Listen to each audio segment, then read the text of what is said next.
This is giving boring. It's giving bland. It's giving vanilla, no sprinkles, limp dick energy. Like, we need to fucking fix this.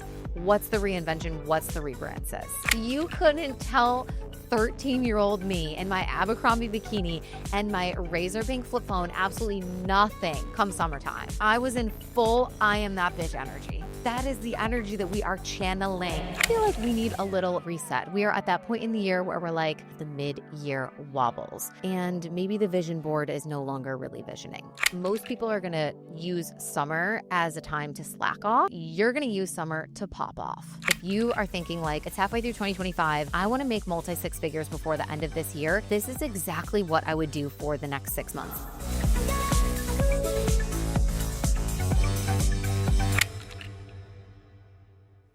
What's up, you guys? Welcome back to the podcast. I feel like we need a little mid-year reset. We are at that point in the year where we're like, okay, there's only 6 months left. Who do I want to be? Where am I at with my goals? I just feel like we need a little refresh in our energy. And I was really inspired to record this episode because I heard a creator talking about this idea of the mid-year wobbles. And the mid-year wobbles is kind of like this mid-year funk where you feel like you're doing it all, but you're also not really moving the needle. So you're like occupied, busy, overwhelmed, but at the same time, you kind of feel like you're not getting that much closer to your goals or who you want to be or the revenue that you had projected for the year for your business. And it's also this kind of space where you doubt and second guess everything that you're doing, that you're creating, that you're posting. And yeah, it's just like a vibe of overthinking, comparison.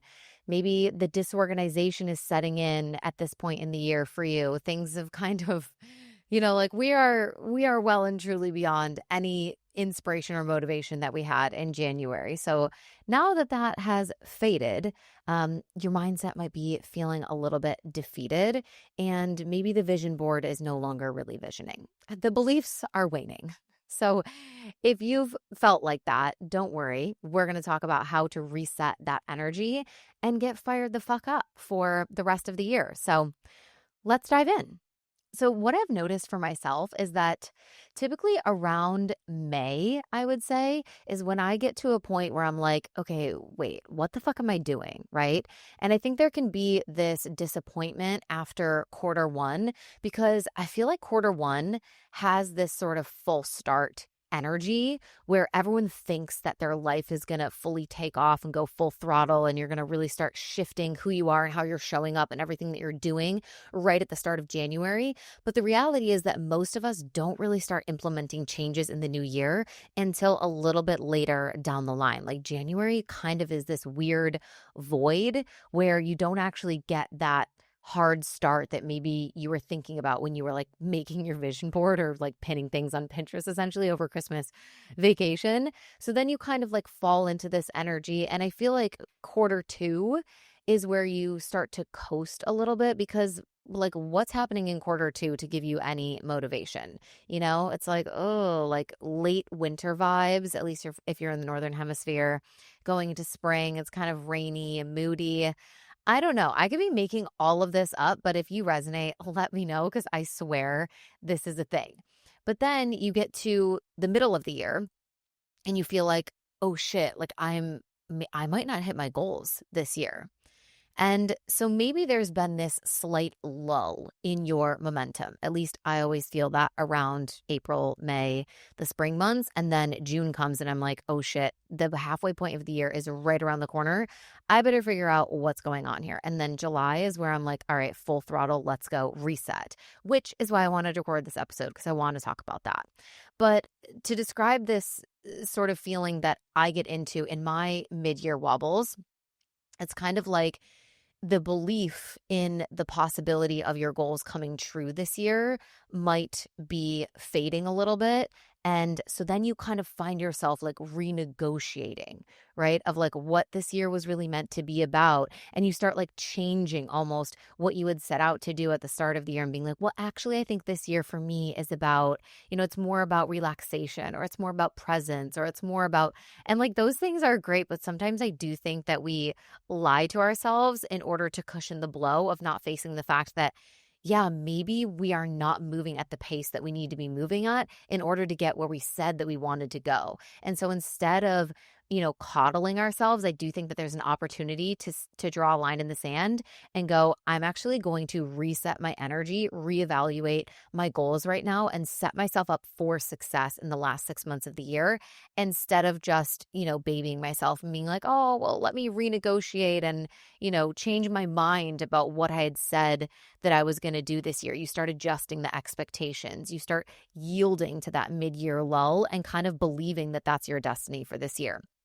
And so if you have felt that, you've likely lost touch a little bit with the spark that you had at the start of the year. Or maybe you've even forgotten about that clear path or the goals that you set for yourself back in January. And now, at this point in the year, you're probably just kind of wandering aimlessly towards something, but you're not totally sure if everything that you're doing are the right things or the right strategies or the most important. You're not sure if you're prioritizing things in an effective way.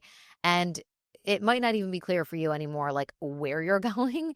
And so that is what we need to fix. That is what we need to solve for.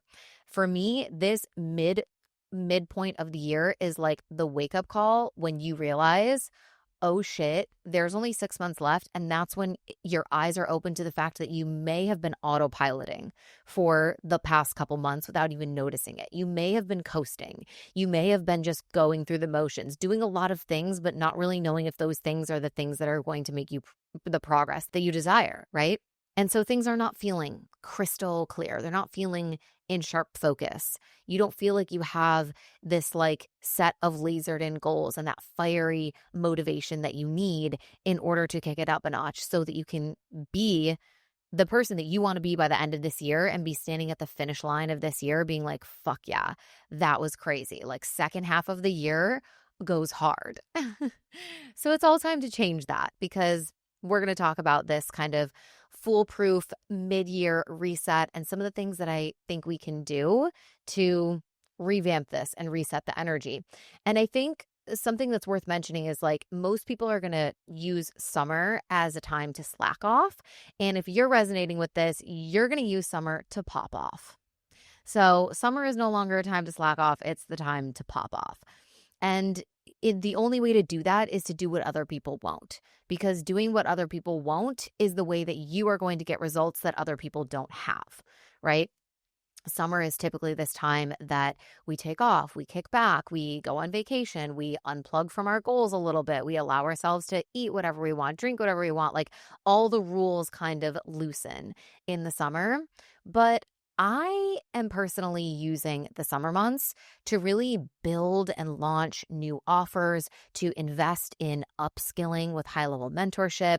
I'm in masterminds, one-on-ones. I'm going to an event with Alex Hermosi in Vegas again. Like I'm doing all of these things this summer to really kick it up a notch. And I know for a lot of people, it's kind of like if you're a mom, let's say, and you have young kids, summer, of course, is going to be this magical time that you want to spend with your kids, and that absolutely can be your vibe. But just hear me out for anyone else who's like, no, like I'm kind of resonating. Sell me on this idea, Sam, because like I want to be at the finish line of this year being so fucking proud of everything that I did, and I still think there's enough time for me to like really make this happen. So energetically, wouldn't you say that summer used to give you the absolute best I am that bitch vibes when you were younger? I mean, come on.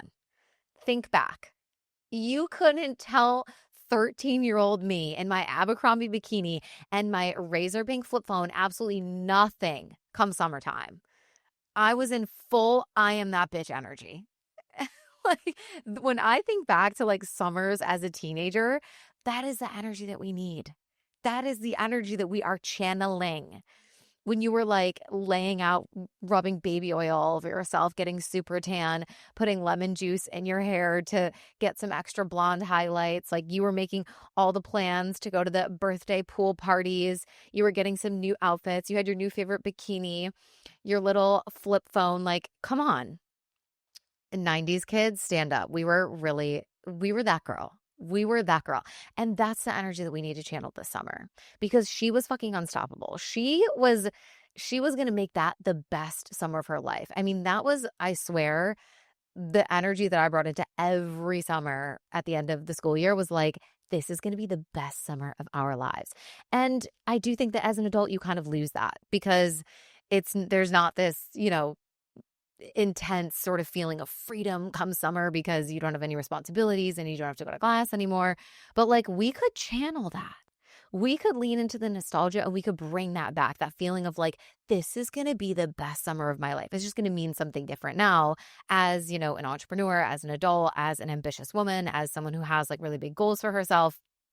So I really also think that mid-July is the ideal time astrologically to be in your like pop-off season. And here's why. We have just entered Leo season. Okay.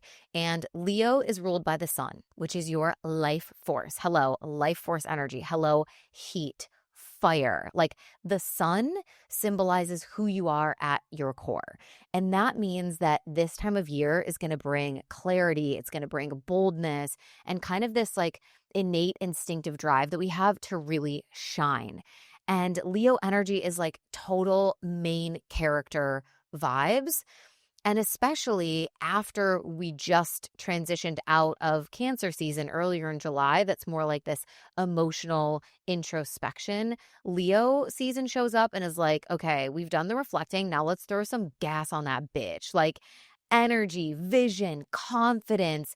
Leo's fire sign energy truly amplifies your drive, your leadership, your courage. There's a lot of courageous energy associated with Leo too, because the archetype is the lion.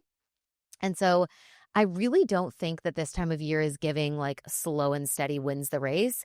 It's more like watch me roar and like make shit happen, right? Hello, welcome to Make Shift Happen. That is the vibe. Also, Leo rules the fifth house, which is like all about creativity, self-expression, joy, and play. And that just means that you are kind of going to feel naturally inclined to step into the spotlight more, to really refine your voice and your messaging, and to kind of just like be more childlike. There's more joy, like to just give less fucks, essentially. And so I think that this is a really, really great time for rebrands, for relaunches, to get back into your like creative genius energy, to revamp your messaging for your offers and make them even spicier, even bolder, and to maybe like reinvent how you're showing up on socials, like maybe looking at your content and doing an audit and being like, okay, this is giving boring. It's giving bland. It's giving vanilla, no sprinkles, limptic energy. Like we need to fucking fix this. What's the reinvention? What's the rebrand, sis? So if you've been kind of quiet behind the scenes or feeling like you're just playing small a little bit in the way that you haven't been really like playing full out or meeting your edges, Leo season is here, girl. And it's like, all right, all bad bitches to center stage, please. So that's why I think this time of year is honestly one of the best times energetically to decide that like I'm going to pop off and really go hard. And I think unlike the kind of hustle heavy vibe that quarter one can sometimes have, I think Leo season differentiates in the fact that it really is this invitation for more, like I said, joy, playfulness, authenticity, and like magnetism. I think that's the word I'm looking for. Magnetism is kind of like the energy of Leo. So yes, it's like fiery and like we want to take center stage and be the main character and shift things up and shake things up. But it gives you this like sense of just being magnetic to the things that you desire. So this mid-year reset isn't necessarily about like fixing all the things that didn't work or being so analytical and nitty gritty, but it's more so about reconnecting with the things that light you the fuck up and letting that be the fuel for this second half of the year. So you could think about like what it would look like if you made the second half of 2025 your boldest, most creative, alive chapter yet. And that is kind of what we're trying to step into here.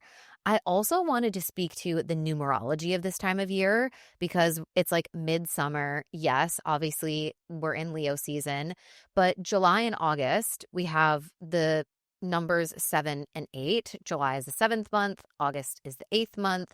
So In numerology, 7 is the number of inner alignment, spiritual reflection, and clarity, which lines up really nicely with kind of the vibe of Cancer season, like we talked about, of like the introspection and spirituality and kind of like nourishment and stuff. And I think that means that it's a powerful time to really like pause, reassess, and realign. And I think that's an important thing for us to do as part of the mid-year reset is to do that like introspection, self-reflection. But then we also have August, which is the 8, and that's the number of power, of abundance, of manifestation. We have the Lionsgate coming up, which, hello, is the time of year. If you've come to my Lionsgate workshops, you've probably manifested some shit on those workshops because every year I get so many messages like, holy fuck, everything that I set out to manifest on the Lionsgate came true. So like this energy is really powerful. It's all about abundance, manifestation, magnetism, and like taking those aligned action steps into your highest potential. So if July is kind of like the reset, then August becomes like the pop off or the roar if we want to play on the like lion archetype of Leo season. So if I haven't convinced you yet that this is the best time of the year to decide that you are going to do a reset and pop off, I don't know what to tell you, but I do want to go through a very specific kind of 5-step mid-year reset that I've come up with that I think is the core foundational things that you can do to really give yourself this reset of energy and alignment towards who you want to be and the goals that you want to achieve by the end of the year. I also will say that I think this is an amazing time. If you have not watched the Your Year of More masterclass yet, you should go and watch that. And if you already have access to it, then this is a really amazing time to re-watch it because that's something that we did at the start of the year, but it's available all the time. And it's a really, really useful masterclass for at any point in the year, but especially when you're trying to like really give yourself that full reset and step into the frequency of conviction and get ready for upgrading your revenue to multi-6 or 7 figures and get clear on some of the messaging elements to bring in those high-level clients. Like a lot of that is covered in that masterclass. It's available now, so we'll link it in the show notes if you want to do it. I think now is a really good time to do it. It's only $55, but also just know if you get it when you buy Sold Out Stories, you can get it for a reduced price of $22. So if you've been thinking about doing Sold Out Stories, just know that if you do end up doing that, you can add on Your Year of More for cheaper. But you can also buy it separately if you just want that class. And it's a really, really good class. I think it's like over 3 hours and there's a lot of humor and fun, but like really tangible things for you to walk away and implement and help you get set up for planning your year, how you're going to set up the rest of your launches, how I do revenue planning. Like there's so much in there. So anyway, I just want to throw that out there because I think it's a really good time of year to do it. But let's get into the 5 steps. I think the first step is whenever I think about like, okay, if I need to clear my energy, what's one thing that I could do? And it's to clear your space because a clear space creates a clear mind. So step 1 of this mid-year reset is to just clean one area of your life or your physical space that's kind of been weighing you down. So I do think that it would be a bit of like an overkill to think that you're going to go and like clean every single area, like your closet, your car, your junk drawer, your desk, your whatever.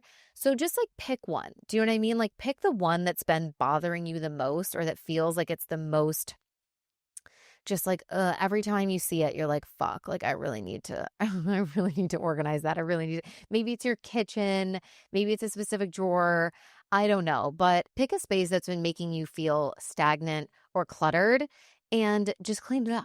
Just do the work to clean it up. Your brain will literally thank you and you will feel so much clearer because energy loves space and spaciousness. So we want to do something in the physical realm to make room in the energetic realm for receiving more and for everything that's about to unfold for us. Step 2 of the mid-year reset is to audit your goals because I think this is really important. It goes back to that, introspection, self-reflection, doing the reset to then move into the roar and really taking off.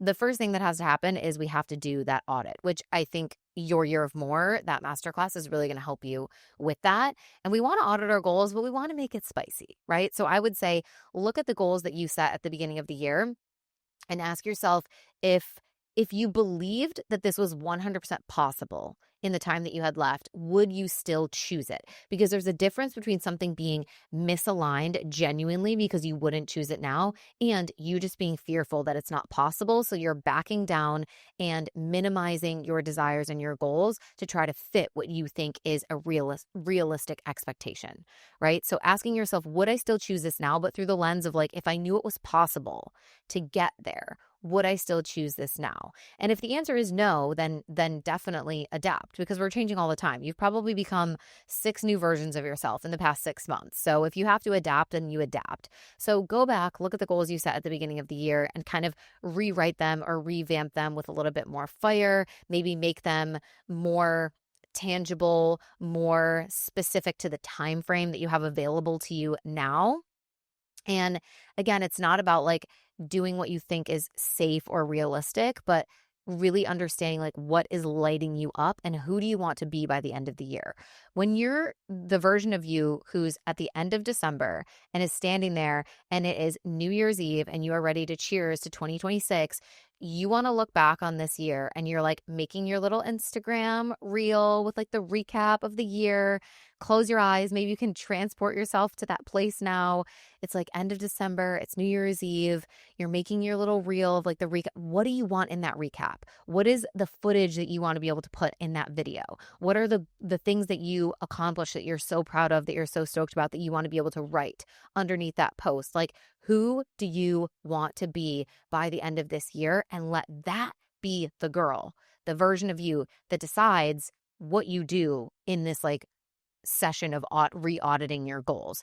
Do not audit your goals from the space of smallness or fear or doubt or uncertainty. Like, you need to get into fucking conviction, which again, if you feel like you've been slacking with that a little bit, or your energy has just been kind of off and you don't feel like you're as confident as you once were, or you just want to be more of that, take the Your Year of More masterclass. I'm telling you, it is laced with confidence codes. Like, you will be walking out of that class being like, I can fucking run through a brick wall. Like, I can literally do anything. I also think something that's comforting to think about is the fact that like sometimes we have these expectations like, oh, wouldn't it be so cool if like at the beginning of the year I set this goal and then by July I was like, oh my God, I already hit my goals for the year. That's so crazy. Like, now I need to go even bigger. While that can happen sometimes, it's not the most likely thing to happen because of a lot of factors. But like, I think of Parkinson's law, which is like the law where a task essentially expands to fill the time that you've allotted for it to be done in. So if you have 20 minutes to get ready, it'll take you 20 minutes to be ready. If you give yourself 2 hours to get ready before a dinner, somehow you will still be scrambling in the last 5 minutes to finish getting ready. It's like the task expands to fit the allotted time that was designated for it. And so I think the same is true for the goals that we set for the year. Like, our timeline expands to fill that allotted amount of time that we set to accomplish that goal. So it would be kind of random at the halfway point for you to be like, oh my God, like I did all these things already, because the stuff that you have to do to make those goals a reality is expanding to meet the timeline that was designated for it, which was the full 12 months of the year. It also can be helpful to not necessarily make your goals smaller because you're fearful or doubtful that they might not be able to come true, but to kind of adapt them or frame them in a way that they're more bite size. So like setting yourself goals that are kind of stepping stones where like one leads to the next thing, and that can kind of shrink the timeline on the goal and make you feel like you're making progress faster. So rather than, for example, you have like a big revenue goal for the entire year, that's great. You can have that. But I think in the day-to-day, the thing that you should be focusing on should be way more like pared back, bite size than that. and thinking about, okay, what's the quarterly goal right now? And even beyond that, just knowing what your quarterly goal is each month, you should be like, okay, so what am I doing and what am I selling and what needs to happen this month in order for me to be in alignment with what I had said was the quarterly goal. So it's like breaking it down into these very bite-sized versions that you can take action on more easily and that shrink the timeline that you're working with, because again, the task expands to fit the timeline. So that's something that I think is underrated and super, super helpful, and also helps if you do have any level of like doubt or fear, or you feel overwhelmed by your goals or thinking about the fact that there's only 6 months left. If you can just focus on literally the next 3 weeks, and you're like, okay, there's 3 weeks left in this month. Like, what do I need to be doing this month? What am I doing? What am I selling? What's my posting cadence? How am I committed to showing up on social media? What are the most needle moving tasks in my business that are going to actually bring revenue in or accomplish, my main motives that I'm focused on? What are the priorities? Like, just making it more simple. Step number 3 is to get a workout buddy and to hold each other accountable. And I know that this seems really random, or maybe it doesn't, but regardless of what your goals are and who you want to be by the end of the year, like, I just think picking a shared fitness commitment with a friend or a partner or a coach or someone like that is so beneficial to your energy and your overall like confidence and vibe. So it's not even necessarily about like hitting your quote unquote fitness goals by the end of the year. Although if that's like a priority for you, then obviously this also aligns. But for me, it's like, it's about the identity. It's about who you're choosing to be. And it's about showing up more powerfully and making that commitment and sticking with it and building that confidence over time of like, I can do hard things. I can be consistent. And I just think most people are going to be more consistent if they're working in the buddy system. So actually, my friend Annalie and I set ourselves a goal. And in the summer, we were like, okay, fuck this. Like, let's go. Hot girl summer. We started going to the same gym and we're like, let's go X amount of times per week. Every morning, we're going to show up at 8 a.m. and we're going to work out. And both of us over the past month or so that we've been doing it, we're like, wow, there are so many times that we both admitted like I would not have been here this morning if I didn't have you, like knowing that you were going to be there holding me accountable, because like we only slept 5 hours the night before, or it was the first day of our cycle or whatever. And it's like, it's not to ignore your body and go against it, but sometimes one of the most powerful things that you can train yourself on is the fact that you can do hard things and that you are much stronger than your excuses. So I know for me, like, I need in-person accountability. That's what works best for me when it comes to fitness and working out. But if you don't have that available to you, or you feel like you don't need that, then you could also just like set goals with your friends and commit to all doing it simultaneously, but like in your own ways.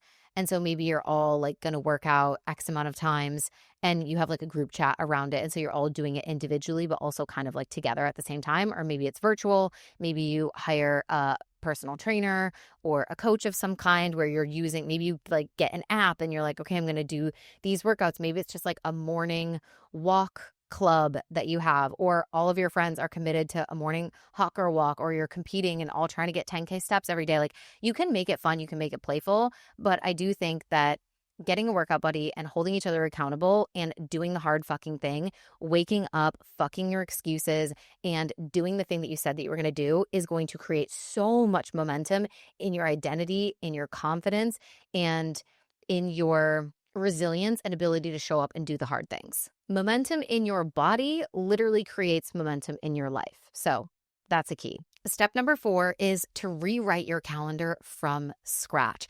And I absolutely love this tip, especially if you are an entrepreneur or someone who time blocks, or you theme your days of what you're doing, to just give yourself like a clean slate and allow yourself to reimagine, hey, like, is this actually still working for me the same way that it was when I set this schedule? And so if you can just take a blank calendar and rebuild it around your actual energy energy that you're feeling now, if you consistently have things that you like put off, or you say on Fridays, I'm going to do 5 pieces of content and then you never do it, like that's okay. That needs to not be the goal. It needs to not be set up like that anymore, because it's obviously not working anymore, right? So making these little shifts to your calendar and allowing yourself the creativity and the freedom to truly like reimagine how you approach things, even if you have a job still and you're working on your business in your free time, or even if you don't have a business at all, like just kind of reimagining how you want to even spend your weekends,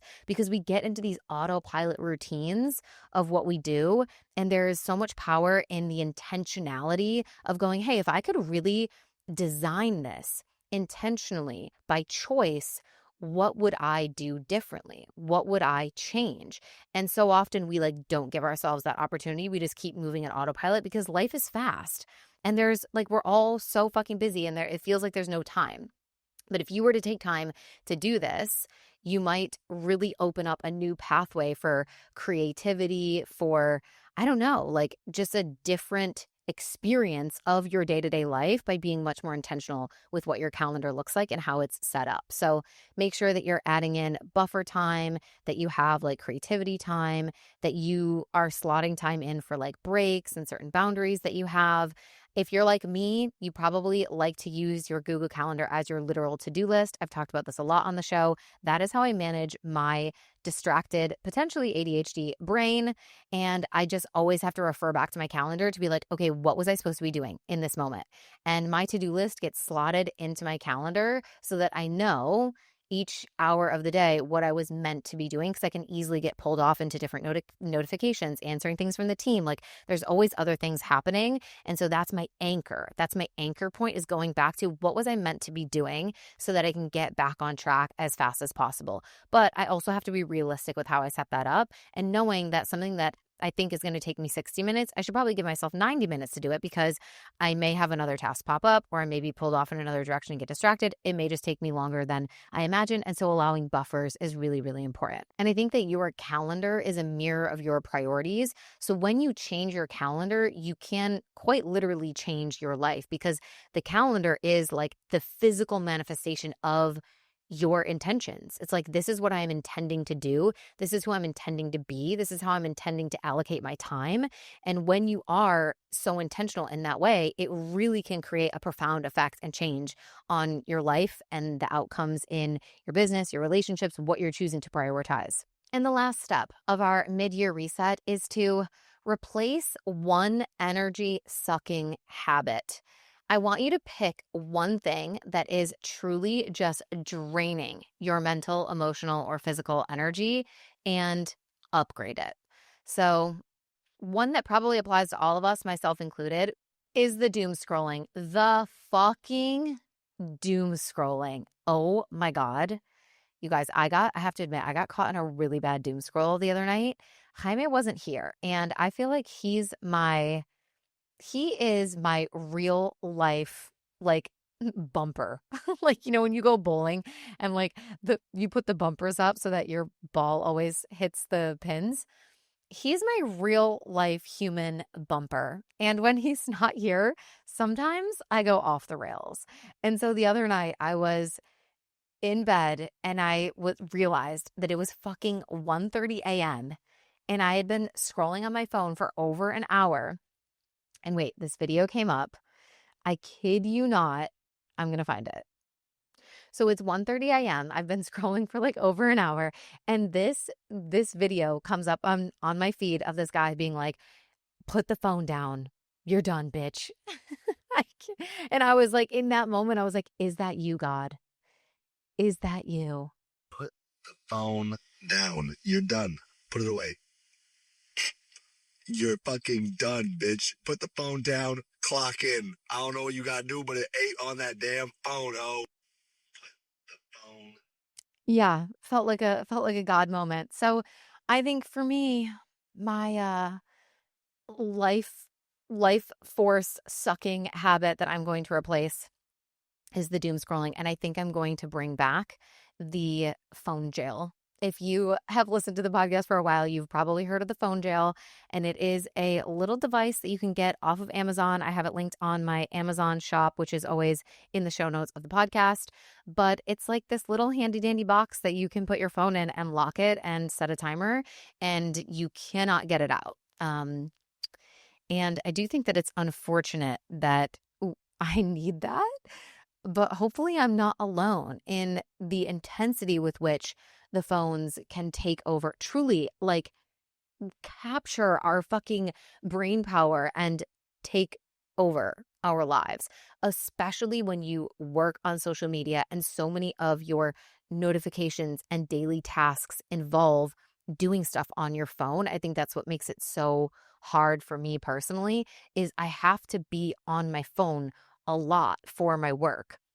If I could just like get away from the fucking phone, it would be better. But like I'll go to do a work task on my phone and a lot of them are on Instagram, and then you get sucked in and you see a notification and you go to, and then before you know it, 20 minutes later, you're So anyway, that's going to be my one habit to replace. I'm going to bring back the phone jail, and I'm going to be doing a lot of soul searching for why this thing is glued to my hand at all times.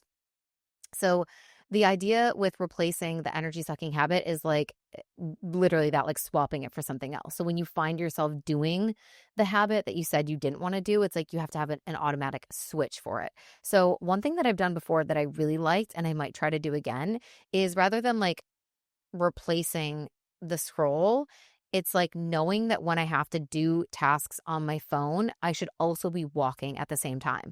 So whether I'm walking on a walking pad, a treadmill, or literally going for a walk outside, it kind of, the movement of walking helps me stay more focused while I'm doing what I'm supposed to be doing. And it's kind of like habit stack. So it's one thing that's maybe a little bit energy draining, but at the same time, I'm doing something that's really good for myself simultaneously. So it helps kind of weigh out all the cons of it and compensate in a bit. So you could do something like that too, where you kind of like habit stack. But if it's something that you just straight up like truly want to get rid of, then I recommend choosing ahead of time like what the swap is going to be and what you are replacing it with. So if you're someone who like accidentally tends to skip meals and things, maybe you're a busy entrepreneur, you would want to get really intentional with how you're going to replace that habit or behavior. So whether you order things or you start doing meal prep for the week with food that, you know, excites you, like there has to be this level of like planning and intentionality in order for it to actually function and for you to make that effective swap. Now, the last thing that I wanted to share with you guys for this mid-year reset is something that I posted recently on Instagram. But for all of my entrepreneurial girlies, if you are thinking like, okay, it's halfway through 2025, I want to make multi-six figures before the end of this year, this is exactly what I would do for the next 6 months. These are 6 things that I would really intentionally focus on if you were committed to making multiple six figures before the end of the year. And the first one is to post every day. And I think that you have to make that the goal because you might miss a day, but at least when your goal is 7 days a week, if you miss, you've still posted 5 or 6 versus when you're setting this goal of like, I want to post really solidly 2 to 3 times a week, then you miss a few. Now you only posted once. And while it's possible to post less and still convert, you are not really ever going to be able to get extraordinary results with just ordinary effort, like period. It just doesn't fucking exist. Number 2, which circles back to something that we already talked about in the 5-step mid-year reset, is like the gym buddy thing, because I'm like so on that. I just think it's so powerful. It's about the energy and the identity, waking up early, saying fuck it to your excuses, and really becoming that girl. So highly recommend that as well. From like the revenue standpoint, I do think that it actually affects that. Number 3 that I would focus on is ruthlessly auditing your messaging, because the way that you talk about your offers either is going to create instant demand in your audience, or it's going to create this like, don't need it kind of energy. Though one of those 2 things is happening right now. And so if it's the latter, we really need to like do a full-on audit of the messaging. Artful messaging and strategically crafted positioning of your offers is the key to premium buyers viewing your offer as a no-brainer and buying before they ever send you a DM or need to get on a phone call or any of that stuff. Like truly, this is the key. It's what I teach inside $1 Million Messaging. It's what I help all of my top tier mastermind clients with, which is open. By the way, right now we have a couple of spots that we're filling for our summer launch period. And then those will likely be the last spots we have available for the rest of 2025 and potentially into 2026. So if you've been thinking about joining us inside of Top Tier, now is the time to apply. I will also leave that link for you guys in the show notes. And then number 4 is to have a really clear sales plan. Because if you're trying to make more money, like I'm all here for the delusion of like these big goals, but you do need an actual fucking plan, right? So you need to know what you're selling every month. You need to have those launch dates on the calendar. You need to have the funnels in place, and you need to optimize upsells, cross sells, downsells, because at the end of the day, sales is not about luck. It's about strategy. Number 5 is to invest in high level learning, because this is a time where you are going to want to refine your skill set by learning from the people that you admire, getting in close proximity mentorship with people who have a certain zone of genius that you want to master, right? You don't have to master everything, but there are certain things that you're feeling drawn to, pulled to. You're like, damn, like I wish I could master that like she does. Those are the people that you need to learn from, whoever they are, right? Because you have to remember, watching and emulating what other people are doing is just glorified guessing. It's just guesswork. If you don't know the why behind what it is that they're doing, then you can't effectively replicate the strategies or the content that you keep trying to copy. And that's why it works for them and it doesn't work for you. And lastly, number 6 is if you're trying to hit multi-six figures before the end of the year, you need to blow up on Black Friday. Like Black Friday alone could bring you an extra $100,000. And I'm not even joking. I've done this. My clients have done this. Black Friday literally changes the game if you know how to play your cards right. So I have an entire masterclass on the art of Black Friday sales. If that's something you know you want to master this year, you can always DM me the word art on Instagram and it'll automatically send you the link to that class where I teach the strategy that has made me over $100,000 the last 2 Novembers. They're strategies that have been tested in many niches, many different countries, even places where Black Friday is not as popular as it is in the US. And the women who have taken that class have made an extra 10K, 20K, 40K, 80K just from doing the Black Friday strategy. So when I say that that is a very viable way to help you hit those big goals before the end of the year, I'm so fucking serious. So start your engines, ladies. I will see you at the 2025 finish line. I cannot wait to get there, reflect, look back together on all the things that we accomplished and did this year. I am so excited to go into this second half of the year. We are about to pop the fuck off, okay? So if you're coming with me, let me know. If you loved this episode, leave me a comment on Instagram, send me a DM, let me know. And if you're interested in joining Top Tier, don't forget we've got some open spaces right now. You can always shoot me a DM if you just want to inquire and ask about a few things before you apply as well. So I'll always tell you the truth. I don't bite. Love you guys, and I'll talk to you next week. Bye.